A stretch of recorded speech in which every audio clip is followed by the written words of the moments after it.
Hey, it's Rico Sharp. I want to talk about leadership today. All right. For 32 years, I've operated in leadership capacity and I've learned a lot of things over the years. I've trained leaders to be leaders in my company, in my business, in my church. And I understand that leaders have a very delicate responsibility.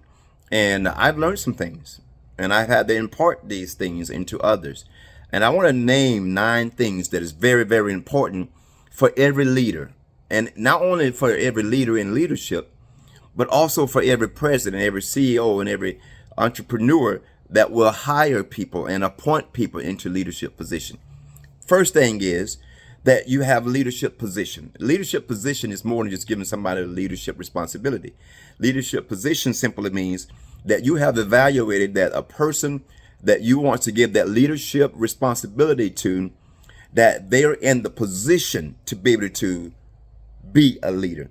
Like they got their lives together. They're not entangled in different affairs or don't have that level of commitment and that level of dedication that they can devote to your company. Because if you hire somebody that may have certain qualities, but they don't have the capacity to operate in that position, then you're trying to make something happen that is never going to happen. You're trying to squeeze water out of a rock and it's just not going to happen. You have to give people leadership responsibilities that can hold down a leadership position. Somebody whose life is manageable. Someone who has governing skills, that knows how to govern and manage their own lives. That they show you that they don't have to be perfect, but they do have to have certain qualities that shows they can manage. Then you give them leadership position, because not everybody who's a good worker will be a good manager. Not everyone who has a good record in terms of their employment is going to have a good record in terms of their position as a leader. So you got to put the right people in position. Start there, putting the right people in position. All right. That's the first thing about leadership. You got to put the right people in leadership position. You'll learn that real fast, real soon, if you put the wrong people in position. Why is that important? Because the wrong people in position will sink your ship. A leader is someone who leads the ship. A ship is a precious cargo, right? It's a vessel that transport precious cargo. That's what a ship is, a vessel that transport precious cargo. And a leader is the leader on that ship. Someone in leadership is the leader on that ship. And it's their job to make sure that that ship is able to make it to its destination, transporting that precious cargo that is going to transform lives and improve the way we live in this world.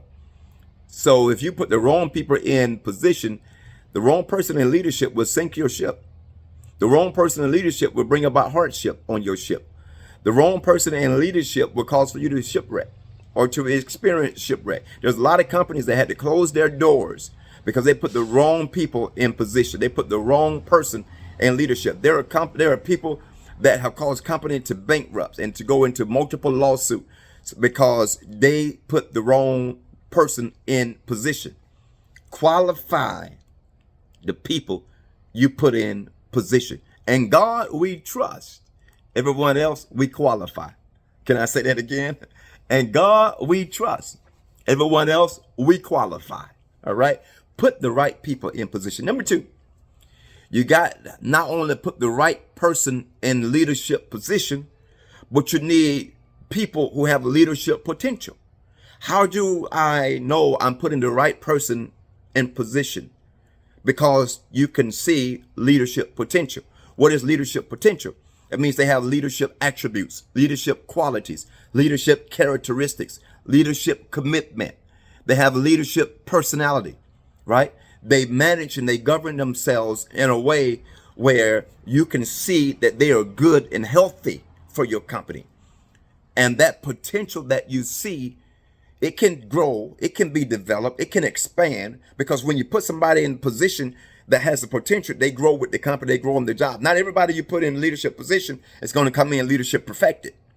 So you got to be willing to give people time to grow and to show that they know how to flow with the company and be an asset to the company, not a liability.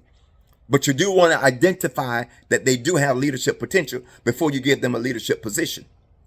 Okay? Because one of the things that you can do is you can develop leaders, you can grow leaders, you can even, believe it or not, you can even grow potential. But they got to have leadership qualities and leadership attributes in order to grow that potential. Then number 3, you want to make sure they have leadership perspective. You as a leader want to make sure you have leadership perspective. What does it mean to be a leader? It means I have oversight. It means that I'm managing. It means that I'm governing. It means I have jurisdiction. And so having jurisdiction, being at a higher place on up in the corporate status of the company that I work for, means that my focus has to be based on everybody who works up under me as a team that I manage and I supervise and I have jurisdiction over. And my focus must be upon my superiors that I work up under, to make sure that I am constantly bridging the gap and bringing everyone together, and that my perspective is to be an asset and to cause for the revenues of this company to increase. When they bring you in, you don't want to come in just to maintain. You want to come in to excel. You want to come in to accelerate the company. You want to come in to promote the company so that the company profits can increase and the company's revenue can increase, right? So you got leadership perspective. Leadership perspective is knowing that it's not about me, but it's about the company. It's not about what the company can do for me. It's about what I can do for the company. It's not about how the company can make me rich. It's about how I can make the company rich. Am I going to benefit? Absolutely. Am I going to profit? Absolutely. Are they going to reward me? Absolutely. You'll get the bonuses. You'll get the promotion. You'll get the raises. You'll get the vacations. You'll get the benefits. Everything that they do for you is going to come out of what you're doing for them. So you come in with leadership perspective that my whole focus is to take this company to the next level. If it's a ship selling from the port, I want to make sure that it reached its destination or its destined port without having any type of incident in between transporting. Because I am there with the perspective of being a leader on this ship and making sure that this ship does not experience any type of shipwreckness while it's transporting precious goods. I can't have the ship wrecking on my watch. That's my perspective. I gotta be productive. That's my perspective. Okay, and I'm gonna deal with productivity in just a moment. Leadership purpose. All right, so you got leadership position, you got leadership potential, you got leadership perspective.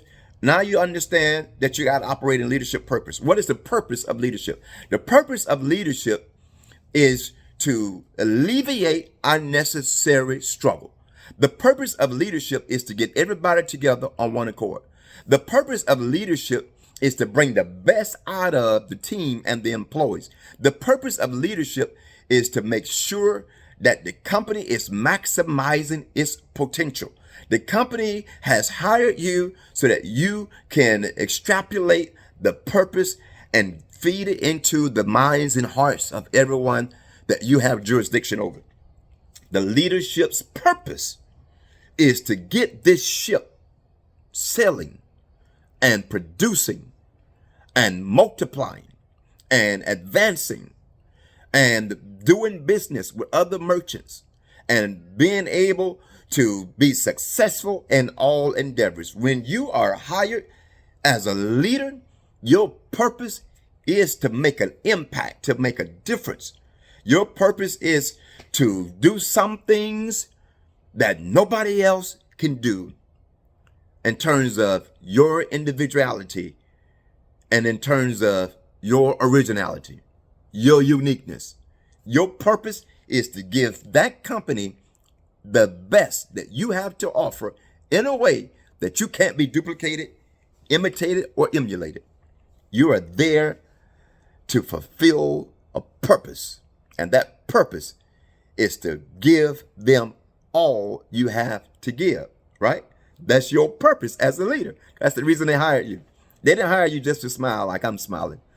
They didn't hire you to just show up and clock in and clock out. They didn't hire you just to come in and do some paperwork. They didn't hire you just to come in and have a board meeting and to do a PowerPoint presentation. They hired you to shine. They hired you to make a difference. And that's the purpose, to be productive for that company, right? And then I want to talk about leadership passion, because you got people that got leadership position, leadership potential, leadership perspective, and they understand leadership purpose, but they don't have leadership passion. Their mind is there, their intelligence is there, their book smarts is there, their education is there. You got their head, you got their brain, you got their mind, but you don't have their heart. Can you get things done by having someone's mind? Yes, you can. Can you get it done by having their brain and their intellect? Yes, you can. Can you get it done with their education? Yes, you can. But what makes the business more than a business, what makes the company more than a company, and what builds family values and family, what builds a family atmosphere, what builds a healthy atmosphere on the job, what builds a healthy environment on the job, is when the person in leadership puts their heart into it. When people see you care, that changes everything. When people can get your heart, that shows them that you have their best interests at heart. No one cares how much you know until they know how much you care. So when you're brought into leadership, you don't just bring your mind, you bring your heart too. You don't just bring your brain, you bring your heart. You don't just bring your degrees, you bring your heart. You bring your passion, you bring your love, you bring your understanding, you bring your simplicity, you bring your willing to embrace everybody and treat everyone equally. So in other words, you come with a non-biased motive. You come with a non-prejudiced motive. You come with a non-racial heart. You come with a equal opportunity type heart, right? Because that's what you bring. That's what makes the environment healthy. And when it's a healthy environment, it becomes a productive environment, right? And I keep going to that word productive because that's one of the key things I want to get to. But your heart, your passion is something that they need on their job. Your passion means that, man, you got an eagerness, right? And a lot of energy that is like harnessed on the inside of you. And you're there to unleash it and to let it out. And you're there to release your tenacity. You're there to be relentless. You're there to bring your resiliency. You're there to bring all of the fiber and everything that you have inside that is going to impact the environment of that workplace and make it so productive and make it so prominent that no matter what happens, it's going to profit and prosper that company. And you're going to do good. And people are going to love to work for you. They're going to love to come to work. They're going to love and enjoy being around you because they see they got your heart. They got your passion. You not only care about the company's agenda and the company's vision, which you take to heart, but you also care about the employees that works around you and works up under you, and you take them to heart. And that's important for a leader. And then, so you got leadership position, you got leadership potential, leadership perspective. You got leadership purpose. You got leadership passion. Now you need leadership presence. What does it mean to have leadership presence? Presence means how you show up to work, what disposition you show up in, what mannerism you show up in, how you treat people, how you talk to people. Do you come there and you have a receptive heart and a receptive mind that you embrace everybody and treat everyone the same? Or are you there to be like a lord over people and to make people do things and to give out commands? Or are you there to pull up your sleeves and say, look, I'm going to work alongside of you. My presence is that when I show up, I come to be part of the team because I understand it takes teamwork to make the dream work. And see, when you have good presence, you don't do things to show examples. You do things to be an end sample. An example is pointing out something that happened as a result of somebody doing things wrong or doing something negative. But an example is me jumping in and becoming part of the solution and becoming part of the progress. I'm going to get on the assembly line with you and I'm going to make this happen. I'm going to stay over with you and work overtime with you and make this happen. I'm going to come in with you and help work together. And we're going to do this as a team. And that's my presence. When I show up, I bring my presence. And my presence is important. And when you have the right presence in the workforce or on the job, when people see you, man, they flock to you, they gravitate to you because they know that you're easy to be entreated. They know that you're well respected, and because you're well respected because you give respect and you give respect well. So in order to be well respected, you got to give respect well. He or she that wants friend must first show themselves friendly. You got to show them that, hey, you can talk to me. I'm not going to put you down. I'm not going to beat you up. I'm not sitting back with a lightning bolt in my hand or some type of stun gun ready to sting you and to zap you with electricity or with a high volt every time you like mess up. I'm here to help grow the company, and I want to help grow you too, right? So my presence is that you can receive me and you can receive from me because I'm in this with you. We are in this together and we're in it to win it, right? And so now you got leadership position, leadership potential, leadership perspective, leadership purpose, leadership presence, and then you have leadership power. What does it mean to have leadership power? It means that you operate in a place of authority. You operate from a commanding position. You operate from a place where you know who you are. You're confident in yourself. You're like at peace within yourself. You're not intimidated by other people. You're not on the job to try to take something that doesn't belong to you. You've been given authority and you operate in that authority. You've been given jurisdiction and you operate in that jurisdiction. And when you operate in your gifts and you operate in your talent, you operate in your skill, you know what you're doing? You're releasing power. You're releasing the power and the force and the energy in that company to make things happen, to bring plans together, to make ideas come together, and to bring what we consider goals and dreams and visions that are in our head. You bring them into fruition. You do that with your power. You do that with your power. And then we enter into this phase called leadership productivity. That's where we are now producing. Our numbers are rising. Our profit margins are growing. We're producing on a greater level. We're making things happen. We're seeing the light at the end of the tunnel. We're able to increase in our revenues. We're able to grow more as a company. We can buy more buildings. We can build more buildings. We can hire more people because we're being productive. The company is growing. The company is expanding. The company is opening up new locations. The company is franchising itself because of you. You're being productive. You're bringing about increase to the company. You're increasing the profits.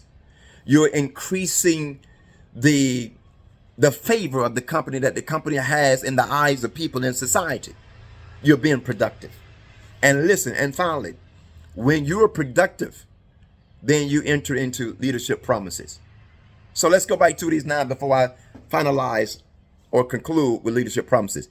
You start out, you put the right people in leadership position. Number 2, you got to have the right leadership potential. Number 3, you got leadership perspective. Number 4, you got leadership purpose. Number 5, you got leadership passion. Number 6, you got leadership presence. Number 7, you got leadership power.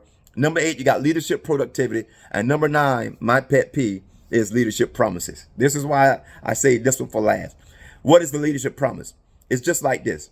When they hire you in, they basically make an agreement with you that if you take us to the next level, we're going to take you to the next level. If you bless us, we're going to bless you. If you reward us, we're going to reward you. If you grow us, we're going to grow you. If you profit us, we're going to profit you. If you cause us to prosper, we're going to cause you to prosper. If you make millions for us, we're going to give millions back to you. If you make us look good, we're going to make you look good. If you help us to retire at some point, we're going to help you to retire at some point.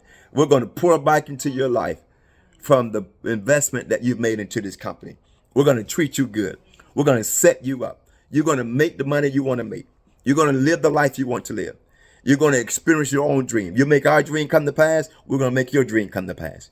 You bring our vision into reality, we're going to bring your vision into reality. This is leadership promises. When you've done everything that every company that you work for wants you to do for them, guess what, y'all? They're going to turn around and do it back in your life, and you're going to enjoy the things that's coming back to you. It's like sowing a seed and reaping a harvest. It's like making a deposit and getting a withdrawal. You put it in, you're going to get it out, right? You sow it, it's going to come back to you as a good measure, pressed down, shaken together, and running over back into your life. This is Rico Sharp. And if you're having any type of leadership seminar or you want somebody to do leadership training for your leaders, listen, I'm your man. I know what it takes. I've been training leaders for over 30 years. God bless you.